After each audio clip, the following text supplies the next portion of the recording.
পিএসএলে আজকের ম্যাচে পারভেজ ইমন বিধ্বংসী একটা ইনিংস উপহার দিয়েছে লাহোর কালান্দার্সকে।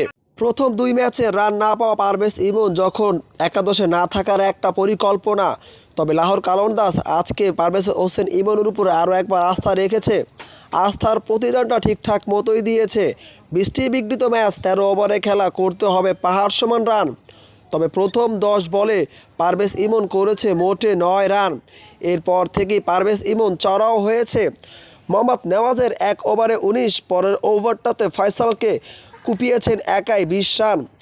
45টা রান করতে সক্ষম হয়েছে 19টা বল খেলেই মাত্র।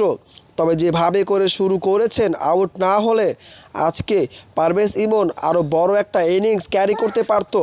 তো পারভেজ ইমনকে হয়তো বলেই পাঠানো হয়েছে, তুমি একের পর এক বাউন্ডারি হাঁকাবে, এটাই তোমার মূল লক্ষ্য। পারভেজ ইমনকে কোনো বলটাই ডিফেন্স করতে দেখা যায়নি। প্রতিটা বলেই তিনি ওভার বাউন্ডারি হাঁকিয়েছেন।